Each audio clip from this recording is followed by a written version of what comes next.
नमस्कार दोस्तों। अभी अभी रिसेंटली आरबीआई एक नई गाइडलाइंस लेकर आया है जिसका नाम है प्री पेमेंट चार्जेस और लोन डायरेक्शंस 2025। अब दोस्तों इसको समझना बहुत इंपॉर्टेंट है क्योंकि दोस्तों आपने देखा होगा कि अगर आप एक बैंक से लोन ले लेते हैं और आप उस लोन को अगर दूसरे बैंक में ट्रांसफर करना चाहते हैं तो बैंक फिर बहुत तरह के चार्जेस आप पे लगा देता है। जैसे आप पे प्री पेमेंट चार्जेस लगाएगा, फोरक्लोजर चार्जेस लगाएगा और ऐसे ही बहुत सारे चार्जेस लगाता है जिसकी वजह से एक कस्टमर को बहुत ज्यादा नुकसान होता था। लेकिन अब आरबीआई ने कहा है कि हम आपका ध्यान रखेंगे और आरबीआई अब ये नई डायरेक्शंस लेकर आ गया है जिसका पर्पस ये है कि अब कोई भी कस्टमर एक दूसरे बैंक में अपना लोन अगर शिफ्ट करता है तो वहां पर बैंक ने कुछ चीजों पे रोक लगा दी है। और वो कौन कौन सी चीजों पर रोक लगाई है अब जानते हैं। सबसे पहले तो दोस्तों ये डायरेक्शंस उन सभी नए लोन के ऊपर एप्लीकेबल रहेगी जो कि 1 जनवरी 2026 से लिए जाएंगे। अब दोस्तों कौन कौन सी चीजें यहाँ पर चेंज की गई हैं। सबसे पहले तो दोस्तों जो भी लोग अपने फ्लोटिंग रेट ऑफ इंटरेस्ट पर लोन लेंगे, अब देखिए दो तरह से लोन मिलते हैं, फिक्स रेट और फ्लोटिंग रेट।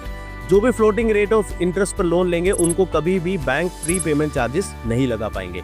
इसके बाद दोस्तों अगर आपने फ्लोटिंग रेट ऑफ इंटरेस्ट पे कोई भी बिजनेस लोन लिया है तो वहां पर कोई भी बैंक आप पे प्री पेमेंट के चार्जेस नहीं लेगा। और दोस्तों ये प्री पेमेंट के चार्जेस ना ही बैंक, ना ही कमर्शियल बैंक्स लेंगे, ना ही एनबीएफसीज लेंगे, ना ही कोई स्टेट कोऑपरेटिव बैंक्स लेंगे।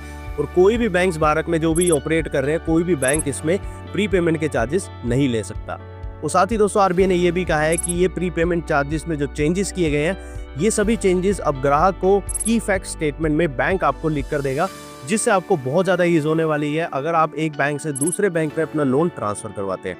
तो दोस्तों ऐसे ही बैंकिंग रिलेटेड अपडेट पाने के लिए इस चैनल को जरूर सब्सक्राइब करें और इस बैंकर दोस्त के साथ हमेशा जुड़े रहें। धन्यवाद।